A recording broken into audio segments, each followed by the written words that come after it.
얼마 전에 미국의 트럼프 대통령이 이스라엘과 팔레스틴 두 국가 체제 하에 있던 공동 수도였죠. 예루살렘을 이스라엘의 수도로 인정하면서 세상이 시끄럽게 되었습니다. 주변 무슬림 국가들은 항의하기도 하고 시위도 벌였지만 당사자인 이스라엘의 총리는 그러한 조치를 환영하면서 성경에도 예루살렘은 이스라엘의 수도로 하고 있다고 한술 더 뜨며 무슬림인들을 자극하였습니다. 마치 성경에 가장 큰 권위를 두는 것 같지만 정치적 이익을 위해서 성경을 이용하는 것으로밖에 보이지 않는 것이, 물론 성경은 예루살렘을 이스라엘의 수도로 밝히고 있지만 동시에 이스라엘의 죄 때문에 예루살렘이 망하게 된 사실도 말하고 있기 때문입니다. 더 이상 이스라엘은 선민이 아닙니다. 그들은 버림받았고 예루살렘이 가지고 있는 독특성, 거룩한 도성으로서의 특별함은 사라졌습니다. 오히려 교회가 새 예루살렘으로서 그 모든 독특성과 특별함을 계승하여 유지하고 있습니다. 그러면 이스라엘이 망하게 된 이유가 무엇입니까?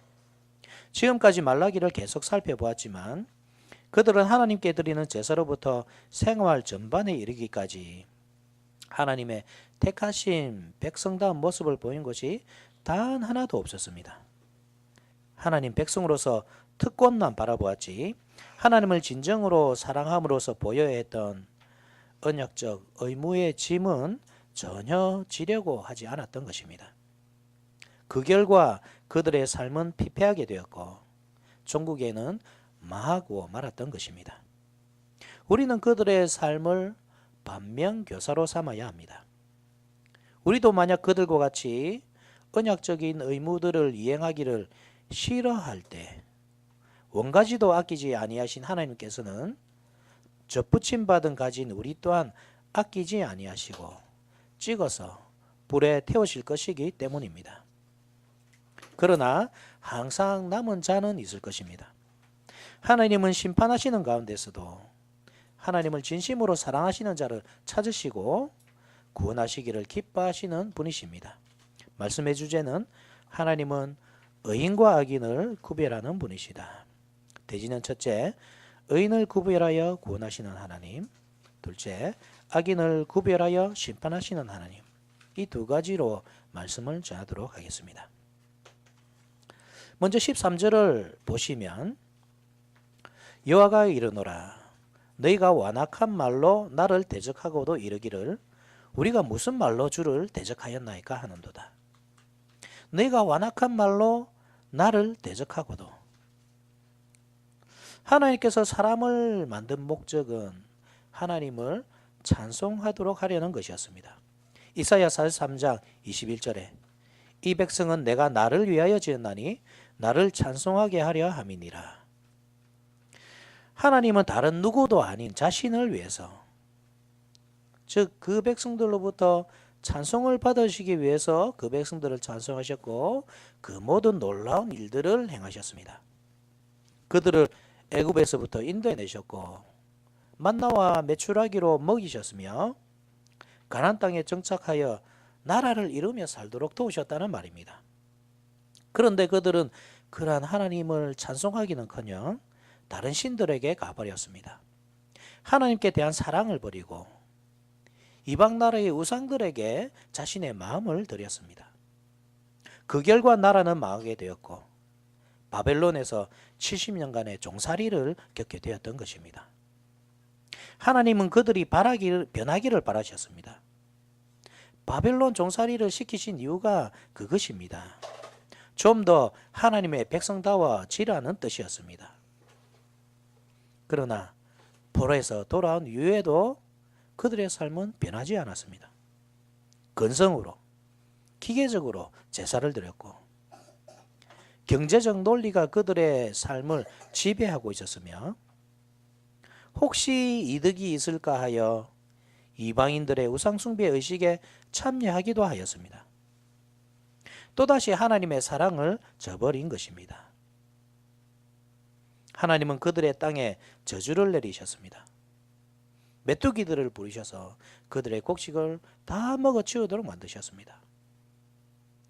그나마 메뚜기가 먹고 남은 것들은 그 열매가 익기도 전에 다 떨어져 버렸습니다.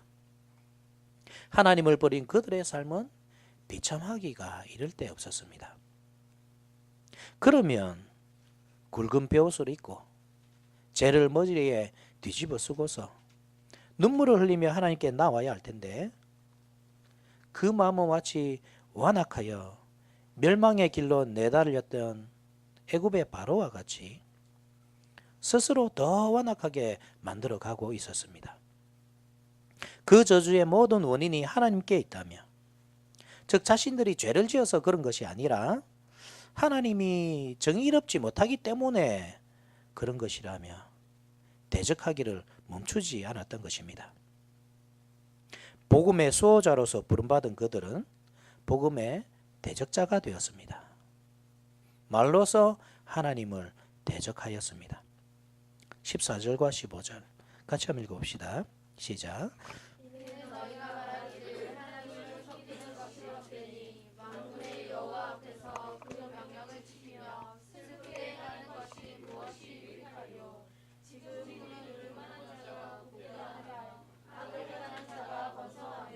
하나님을 시험하는 자가 나를 미련한다 하노라. 그들은 서로 말했습니다. 하나님을 섬기는 것이 헛되구나.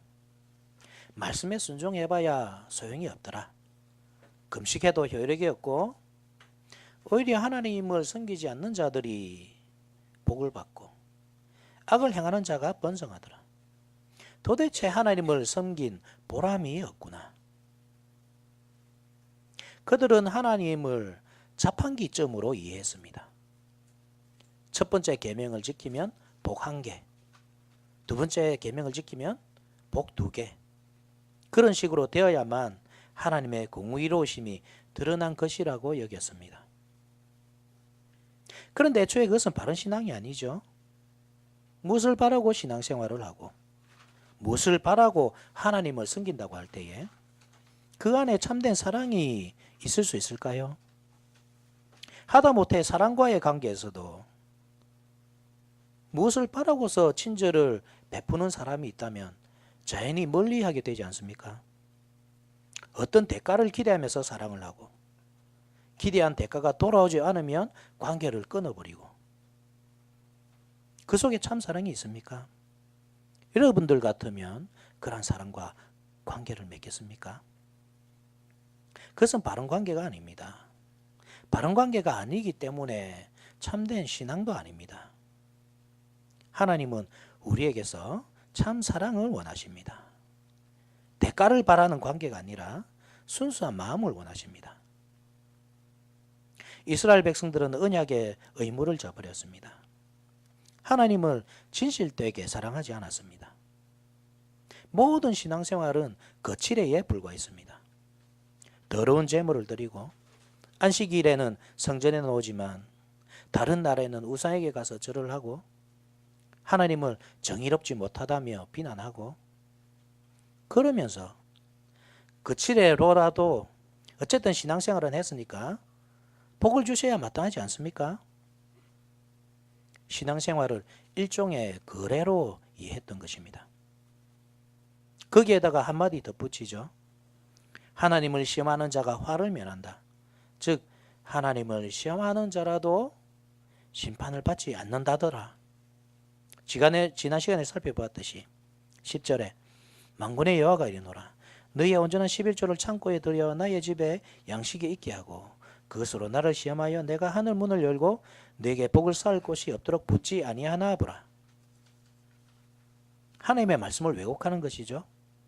하나님을 시험해 보아라. 복을 주는지 아니 주는지 말씀을 삼하고 언약에 충실해 보아라. 그 말씀을 왜곡하여 하나님을 시험해도 괜찮다더라.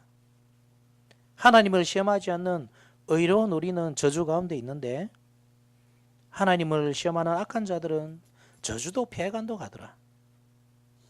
말씀을 듣고 회개하고 돌이키는 것이 아니라 말씀을 듣고 왜곡하며 반발하는 것입니다. 그들은 직접 하나님께 말하지 않았습니다.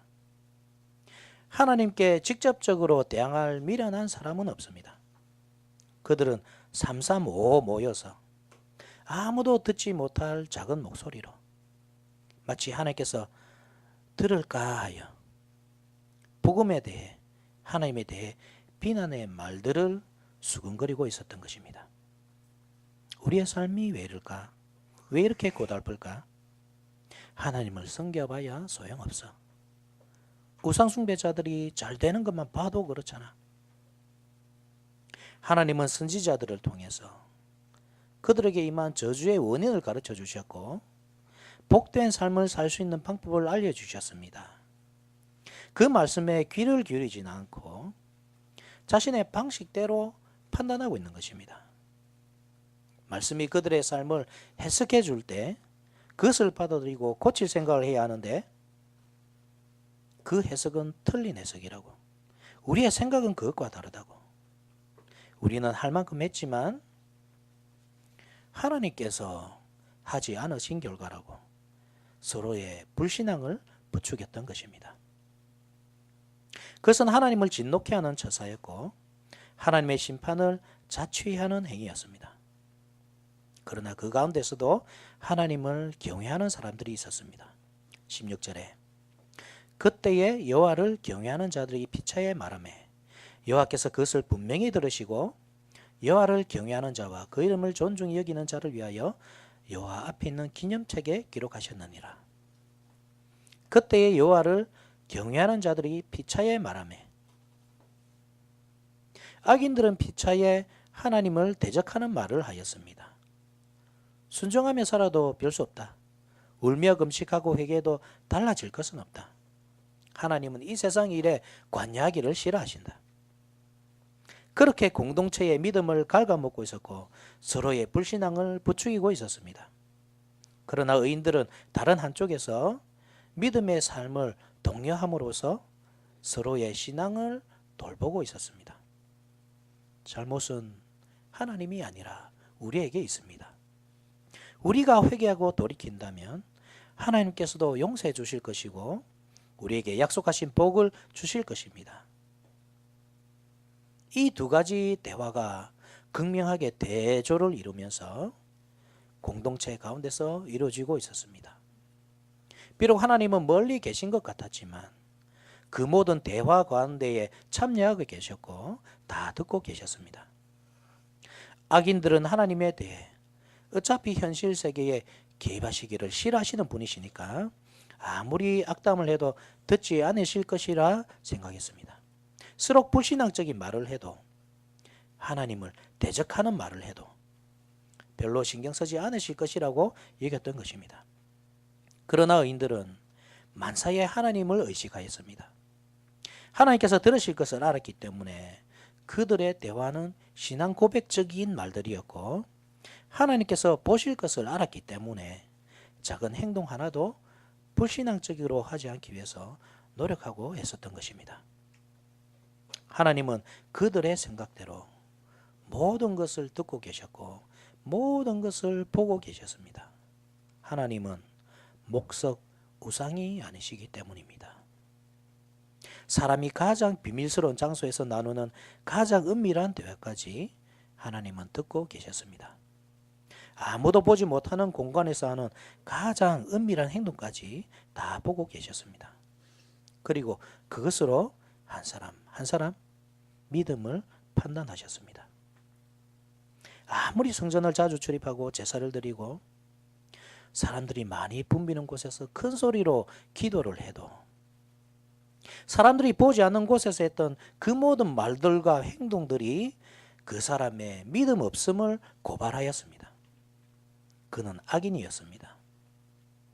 반면에 가장 은밀한 곳에서 사람들의 눈과 귀가 닿지 않는 곳에서조차도 하나님을 경외하여 말하고 행동하며 자신의 신앙을 증명한 사람들은 의인으로 인정받고 있는 것입니다.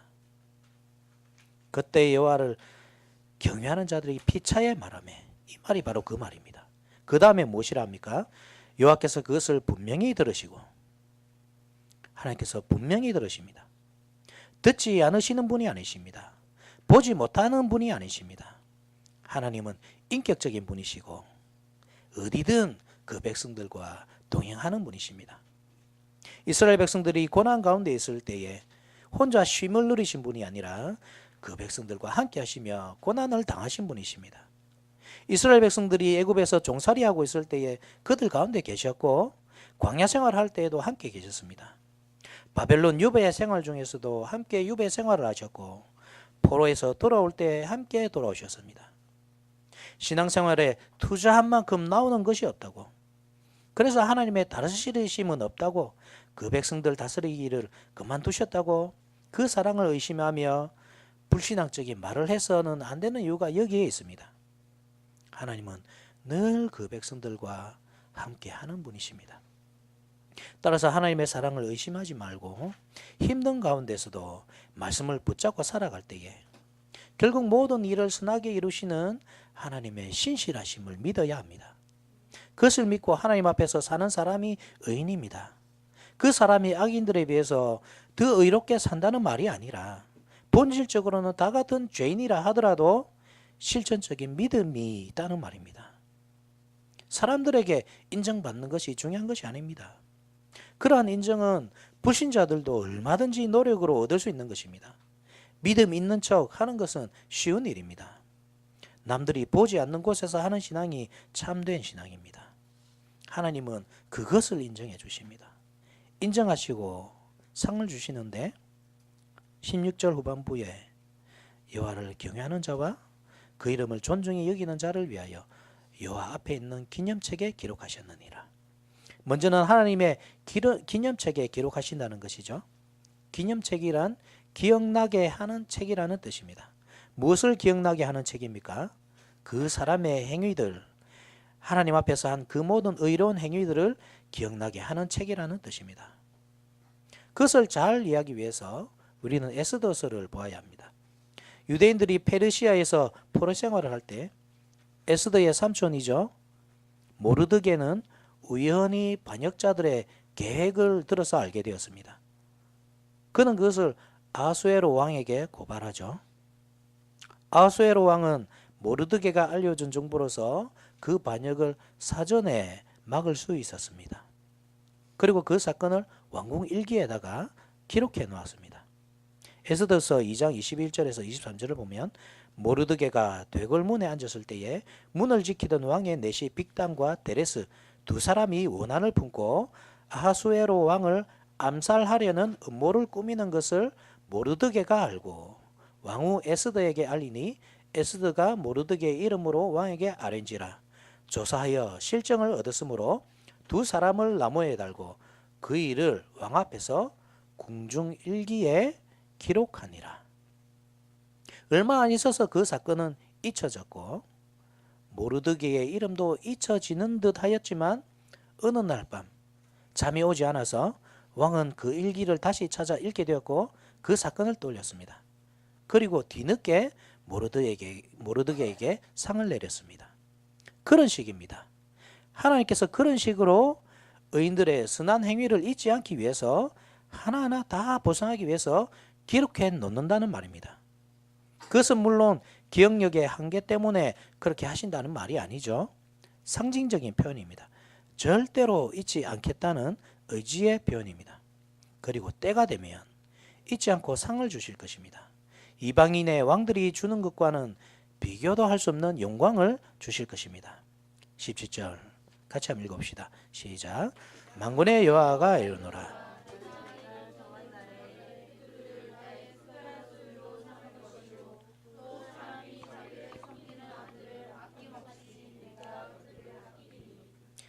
나는 내가 정한 날에 그들을 나의 특별한 소유로 삼을 것이요 또 사람이 자기를 섬기는 아들을 아낌같이 내가 그들을 아끼리니.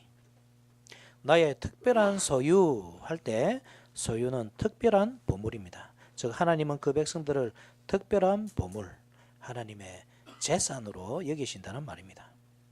이 세상에서 하나님의 것이 아닌 것이 있습니까? 이 세상 모든 것들이 다 하나님의 것이라고 할 때에 값으로 매길 수 없는 귀한 것들이 얼마나 많이 있습니까? 사람은 단돈 10만 원 때문에 살인을 하기도 하지만 하나님은 이 세상 모든 귀한 보물들보다 그 백성들을 귀하게 여기십니다.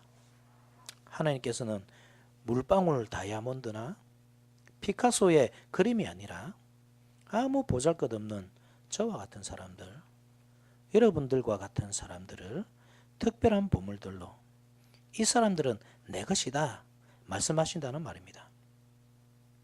무엇보다 이 표현, 내 소유가 된다는 이 표현은 우리에게 익숙한 표현인데 하나님께서 이스라엘 백성들과 시내산에서 언약을 맺을 때에 이와 똑같은 표현을 하셨습니다.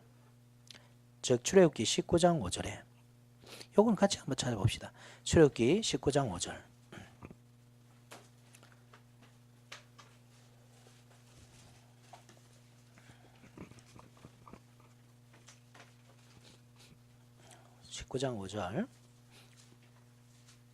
같이 한번 읽어볼까요? 19장 5절 시작. 세계가 다 내게 속하였나니 너희가 내 말을 잘 듣고 내 언약을 지키면 너희는 모든 민족 중에서 내 소유가 되겠고, 이어서 6절에 너희가 내게 대하여 제사장 나라가 되며 거룩한 백성이 되리라. 너는 이 말을 이스라엘 자손에게 전할지니라. 말라기 3장 17절에도 또 사람이 자기를 섬기는 아들을 아낌같이 자기를 섬기는 아들을 아낌같이 내가 그들을 아끼리니. 자기를 섬기는 아들을 아낌같이 너희가 내게 대하여 제사장 나라가 되며, 같은 말이죠. 섬기는 아들, 제사장. 왜 하나님은 출애굽한 이스라엘 백성들과 시내산 언약을 맺으며 하신 말씀을 바벨론 포로에서 돌아온 이스라엘 백성들에게 똑같이 하고 계신 것입니까? 하나님은 의도적으로 이스라엘 백성들에게 시내산 언약을 상기시키고 있는 것입니다. 애굽에서의 종살이를 끝내고 나온 앞길이 막막하던 그들에게 만나와 메추라기로 먹이시고 반석에서 생수를 내셔서 마시게 하시며 가나안 땅으로 이끌어 들이셨던 하나님께서 가나안 땅에서 영광스러운 나라, 제사장 나라를 이루며 살도록 하신 하나님께서 바벨론의 포로 생활에서 돌아온 그 백성들이 어떻게 제사장 나라로 다시 회복될 수 있는지, 다윗과 같은 왕이 다스리시는 그 영광스러운 나라로 세워질 것인지를 가르쳐 주고 계신데, 바로 시내산 하나님의 강림 앞에서 떨며 소리 질렀던 그들의 조상들과 같이 하나님을 두려워하라는 것이었습니다. 하나님을 두려워하고 진심으로 사랑하여 그 계명을 지키라는 것이었습니다. 그때는 악인과 의인의 사이의 구별이 확실할 것입니다. 지금은 어떻습니까? 그것이 확실하지 않다는 말이죠. 의인과 악인이 뒤섞여 있습니다. 누가 의인이고 누가 악인인지 알 수 없습니다. 그러나 그때에 하나님께서 이스라엘을 회복시키실 그때에는 확실하게 구별될 것입니다. 의인은 복을 누릴 것이고 악인은 고통 가운데 던져질 것입니다. 18절에 그때 너희가 돌아와서 의인과 악인을 분별하고 하나님을 섬기는 자와 섬기지 아니하는 자를 분별하리라. 이 말이 그 말입니다.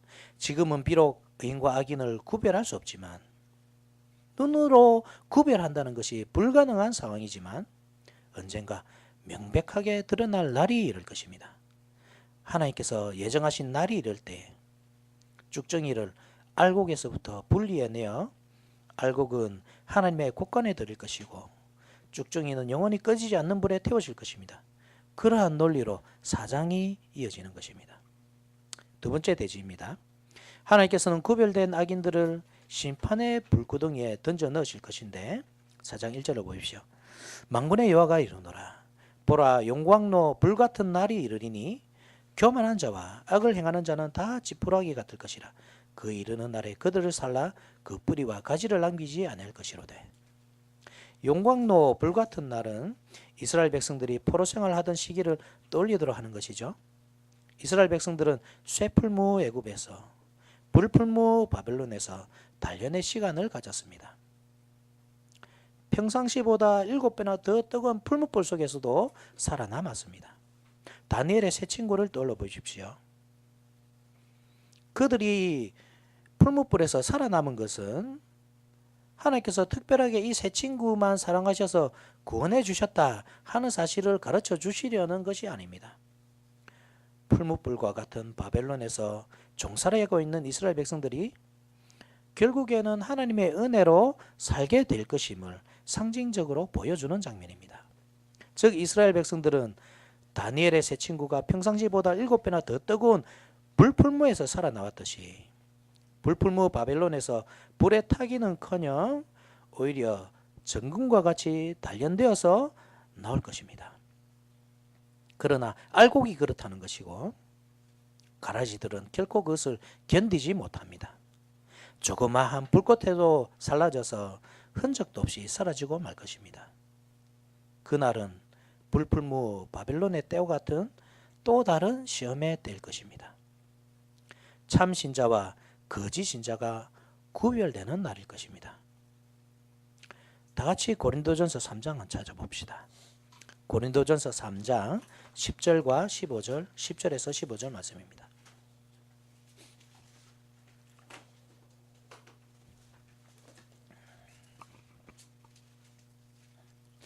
고린도전서 3장 10절에서 15절 한 절씩 한번 읽어볼까요? 내게 주신 하나님의 은혜를 따라 내가 지혜로운 건축자와 같이 터를 닦아두매 다른 이가 그 위에 세우나 그러나 각각 어떻게 그 위에 세울까를 조심할지니라.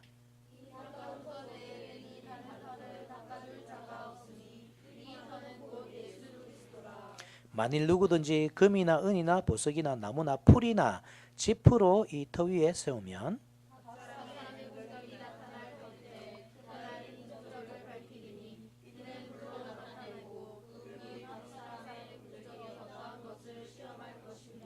만일 누구든지 그 위에 세운 공적이 그대로 있으면 상을 받고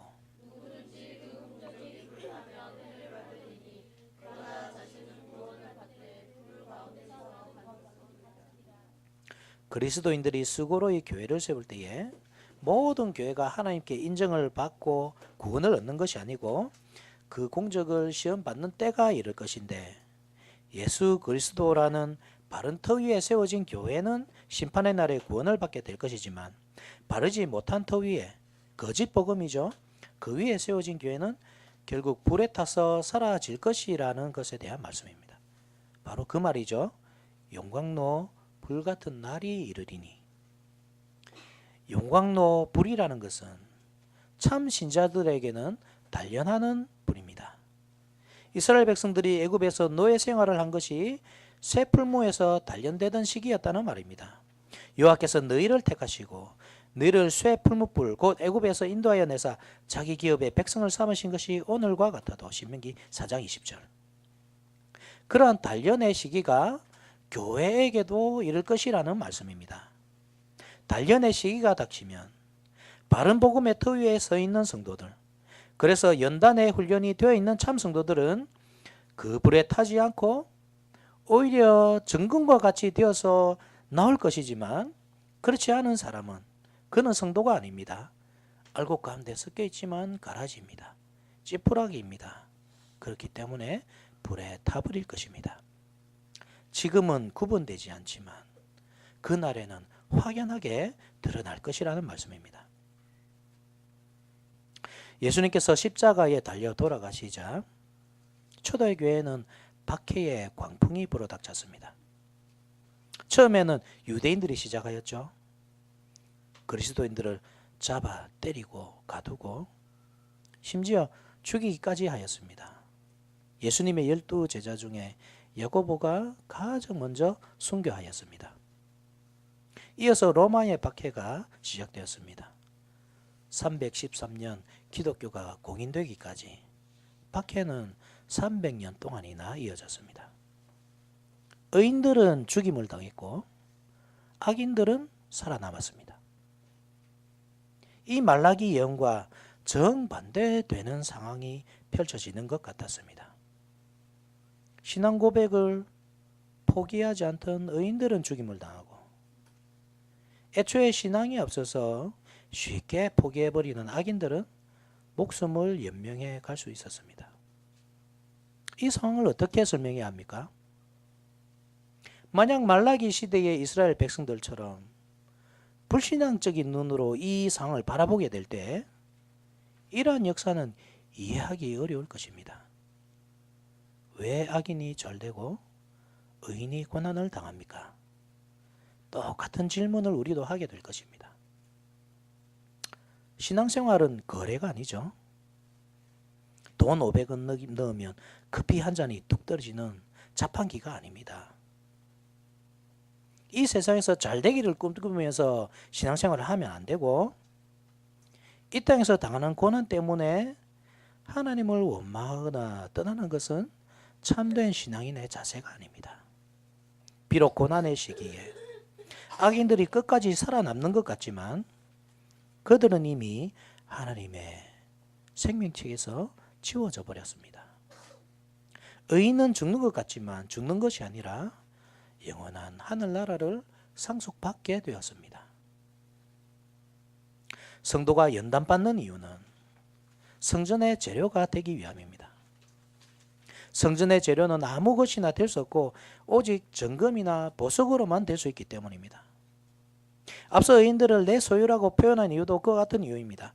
하나님의 보물이라고 할 때 하나님은 그 보물들로 성전을 건축하시거든요. 출애굽한 이스라엘 백성들이 애굽 백성들로부터 얻은 귀중품으로 하나님의 성막을 세웠듯이 이스라엘 백성들은 자발적으로 그 귀중품들을 하나님의 곳간에 드렸습니다.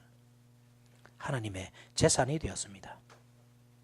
다윗이 이방 나라를 정복하고 얻은 전리품으로 다윗은 그 보물들을 하나님의 곳간에 드렸습니다. 솔로몬은 그 재산으로 성전을 세웠던 것입니다. 역대상 28장 2절 말씀이죠. 이에 다윗 왕이 일어서서 이르되 나의 형제들 나의 백성들아 내 말을 들으라. 나는 여호와의 언약궤 곧 우리 하나님의 발판을 봉안할 성전을 건축할 마음이 있어서 건축할 재료를 준비하였으나 교회는 아무 재료나 사용되지 않고 나무나 풀이나 지프로 지어진 것들은 무너지고 불에 타서 재가 되고 말 것이기 때문에 반드시 불에 타지 않는 재료들, 황금이나 보석과 같은 재료로 지어져야 한다는 말입니다. 그래서 하나님은 보석과 같은 성도들, 그 특별하게 준비해 놓으시고 따로 제껴 놓으신 재료들을 사용하셔서 교회를 세우신다는 말입니다. 교회에게 고난이 임하는 이유가 그것입니다. 그것은 단련의 과정입니다. 모든 불순물을 제거하고 정금과 같이 거듭나는 과정입니다. 하나님의 특별한 도구가 되어가는 과정입니다. 고생스럽더라도 그 과정을 겪은 성도들만이 하나님의 성전으로서 지어져가는 것입니다. 아무 것으로나 지어진 성전은 하나님께서 기뻐하시지도 않을 뿐더러 그 속에 거하시지도 않습니다. 따라서 버려지고 불에 태워지는 것은 당연한 것이죠. 바르지 못한 신앙으로 교회를 세울 때 그렇게 된다는 말입니다. 하나님께서 거하시지도 않을 뿐더러 불에 태워지는 비참한 결과를 맞이하게 될 것입니다.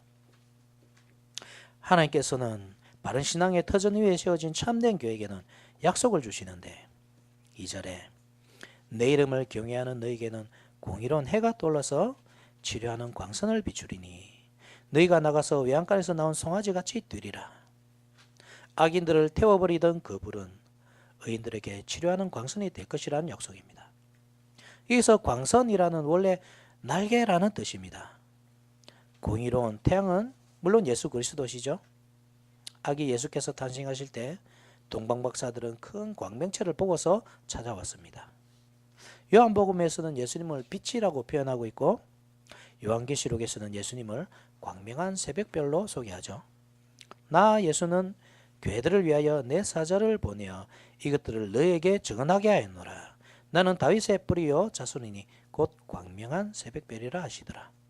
요한계시록 22장 16절. 즉 예수님은 의로운 태양으로서 그 날개로 그 백성들을 보호하시는 분이십니다. 마태복음 23장 37절에 예루살렘아 예루살렘아 선지자들을 죽이고 내게 파송된 자들을 돌로 치는 자여 암탉이 그 새끼를 날개 아래에 모음같이 내가 내 자녀를 모으려 한 일이 몇 번이더냐 그러나 너희가 원하지 아니하였도다. 마치 하나님의 은혜를 바라며 나온 룻을 그 날개로 보호하여 주셨듯이 하나님은 의로운 당신의 백성들을 안전하게 보호해 주실 것입니다. 여호와께서 내게 행한 일에 보답하시기를 원하며 이스라엘의 하나님 여호와께서 그의 날개 아래에 보호를 받으러 온 내게 온전한 상 주시기를 원하노라 하는지라. 룻기 2장 12절. 반면에 악인들은 불에 태워져서 재가 될 것입니다. 의인들의 발에 밟히게 될 것입니다. 3절에 또 너희가 악인을 밟을 것이니 그들이 내가 정한 날에 너희 발바닥 밑에 재와 같으리라. 만군의 여호와의 말이니라. 이 말은 의인과 악인이 함께 있을 것이라는 뜻입니다. 그들은 한 공동체에 속해 있고 따라서 함께 윤곽로의 단련 과정을 겪을 것입니다.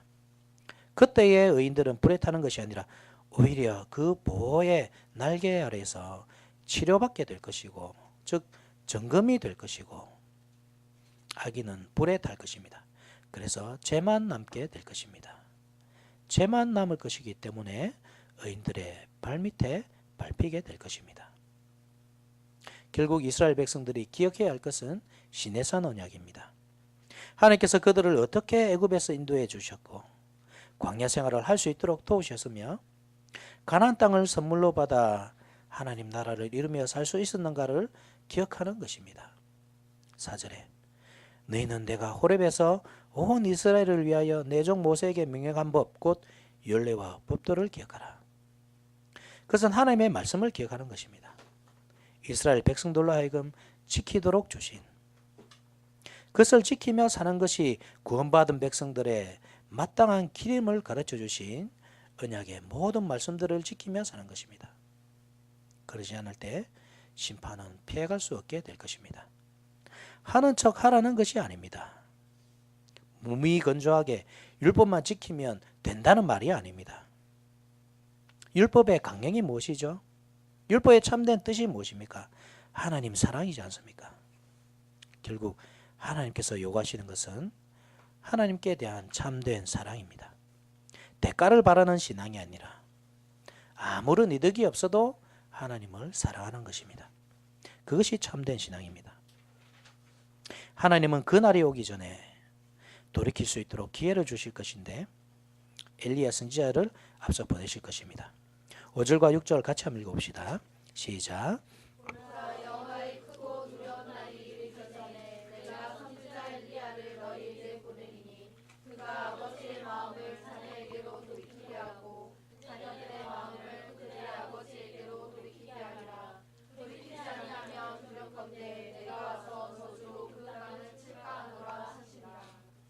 엘리야 선지자가 먼저 오고 나서 여호와의 크고 두려운 날이 임할 것이라는 말씀이죠. 오리라 예언된 그 엘리야는 누구입니까? 예수님은 그 엘리야가 바로 세례 요한임을 밝히셨습니다. 마태복음 11장 14절에 만일 너희가 즐겨받을진대 오리라 한 엘리야가 곧 이 사람이니라. 그렇다는 말은 여호와의 크고 두려운 날이 이미 어떻게 되었다는 말이죠? 이미 임하였다는 말입니다. 예수님은 분명 의로운 태양이십니다. 그 빛을 악인들에게와 선인들에게 비추실 것입니다. 선인들은 그 빛을 통해서 구원의 길을 발견하게 될 것이지만 그래서 구원의 길을 걸음으로써 구원에 이르게 될 것이지만 악인들은 더욱 그 눈이 가려져서 심판을 자취하게 될 것입니다. 예수님은 구원자이시지만 그분을 구주로 영접하는 의인들에게 구원자이시지 그분을 믿지 않고 그 가르침을 따르지 않는 악인들에게는 심판자이십니다. 말라기에서 가장 마지막에 기록되어 있는 단어는 헤렘이라는 단어입니다. 헤렘, 이것은 진멸하여 바치라는 뜻입니다. 하나님은 이스라엘 백성들에게 가나안 정복을 면하실 때 그 땅을 헤렘하라고, 즉 남겨두지 말고 진멸하고 불에 태우라고 명하셨습니다. 그 명령을 약속의 자녀들에게 하고 있는 것입니다. 회개하여 돌이키지 않을 때, 하나님께서 보내신 선지자의 말을 듣지 않을 때 그들은 완전한 파멸을 경험하게 될 것입니다. 그것은 돌 하나도 돌 위에 남지 않고 다 무너지고만 예루살렘 성전이 증거하고 있습니다. 더 이상 이스라엘의 수도가 아니라 이방인들과의 다툼의 근원이 되고만, 돌 하나도 돌 위에 남지 않고 흔적만 남아있는 그것이 외치고 있습니다. 여리고성이 어떻게 되었죠? 돌 하나도 돌 위에 남지 않고 다 무너졌습니다. 다시 쌓는 것도 금지되었습니다. 여호수아 6장 26절에 여호수아가 그때에 맹세하게 하여 이르되 누구든지 일어나서 이 여리고성을 건축하는 자는 요 앞에서 저주를 받을 것이라. 그 기초를 쌓을 때에 그의 맏아들을 잃을 것이요 그 문을 세울 때에 그의 막내 아들을 잃으리라 하였더라. 헤렘 명령이 원래 그런 것입니다. 완전히 파괴되어 영원히 세워질 수 없게 되는 것입니다. 우리는 원래 완전히 진멸되어서야 할 저주받은 사람들이었지만 예수님께서 대신 그 모든 저주를 감당하심으로써 회복된 사람들입니다. 예루살렘 성전이 저주를 받아 무너지고 그 자리를 대신한 것이 우리 교회입니다. 이 말씀을 듣고 어떻게 반응하는지, 그것이 우리의 신앙을 결정하게 될 것입니다. 비록 이 시대에 엘리야와 같은 선지자는 없지만 하나님은 목회자를 보내셔서 그 말씀을 대언하도록 하셨습니다. 그 대언하는 말씀을 듣고 어떻게 반응합니까? 심판의 말씀을 듣게 될 때 회개하고 돌이키고 있는지, 여전히 마음이 완악한 채로 남아있어서 바로와 같이 심판을 자취하고 있지는 않은지, 완악한 마음으로 하나님의 이름을 대적하고 자신만 그렇게 할 뿐만 아니라 자기의 가족, 형제, 이웃에게까지 악한 영향력을 행사하고 있지 않은지 돌아보아야 합니다. 하나님은 못 보시는 분이 아니시고 못 들으시는 분이 아니십니다. 하나님은 우리 가운데 계십니다. 그래서 모든 것을 보시고 들으십니다. 사람 앞에서는 드러나지 않을 수도 있지만 하나님 앞에서는 명백하게 의인과 악인이 구별되어서 드러날 것입니다. 의인은 구원 가운데서 기뻐할 것이지만 악인은 저주 가운데서 고통당할 날이 곧 이르게 될 것입니다. 깨어 경성하는 마음으로 늘 자신을 돌아보고 그 완악한 마음을 더욱 완악하게 만들어가는 것이 아니라 기도로서 물과 같이 녹이고 말씀을 들어야 합니다. 나에게 있는 고난의 원인이 무엇인지, 어떻게 살아야 하나님께서 기뻐하시는지, 그 원인이 모두 나에게 있다는 사실을 인정하면서 겸손하게 말씀을 들어야 합니다. 말씀을 판단하는 사람이 아니라 말씀에게 판단을 받는 사람이 되어야 합니다. 그때 하나님은 우리에게 바른 길을 제시해 주실 것입니다. 그 길을 따를 때 복이지만 따르기를 거부할 때 저주입니다. 헤렘입니다. 돌 하나도 돌 위에 남지 않는 저주가 우리 교회에게도 임하게 될 것입니다. 말씀을 맺겠습니다. 이 땅의 교회는 완전하지 않습니다. 그럴 수밖에 없는 것이 우리가 본질적으로 죄인이기 때문이고, 그래서 하나님의 뜻을 완전하게 이 땅에서 실행하지 못하기 때문이기도 하고, 또 한 가지는 이 땅의 교회는 알곡과 가라지가 섞여 있기 때문이기도 합니다. 가라지는 항상 불신앙을 조장하여 교회가 교회답지 못하게 만듭니다. 하나님의 영광을 위해 사는 것이 아니라 자신의 영광만을 위해서 살고, 그래서 하나님의 영광을 가리면서도 자신의 영광을 드러내려고 하고, 하나님을 기뻐하는 것이 아니라 자신의 기쁨을 얻고자 믿음을 헌신짝처럼 내버리는 사람들입니다. 하나님의 이름은 지금도 그러한 사람들 때문에 이방인들 중에서 모욕을 당하고 있습니다. 세상이 평안할 때 그들은 드러나지 않습니다. 자신이 마치 알곡인 양 그 정체를 숨기며 알곡들 가운데 섞여 있습니다.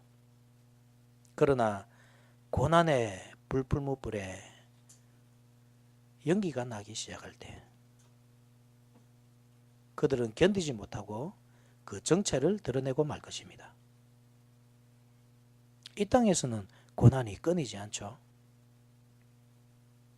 그런 고난을 대처하는 모습에서 우리의 정체는 드러날 것입니다. 고난이 임할 때 여러분들은 어떤 신앙인입니까? 아무도 보지 않을 때 우리는 어떠한 사람들입니까? 끝까지 인내하며 하나님을 사랑하며 아무도 보는 사람이 없는 곳에서도 하나님을 공경하며 자신의 신앙을 증명해야 합니다. 그래서 정금과 보석과 같이 되어 하나님의 성전으로 세워져 가는 우리 모두가 되어야 하겠습니다. 아멘.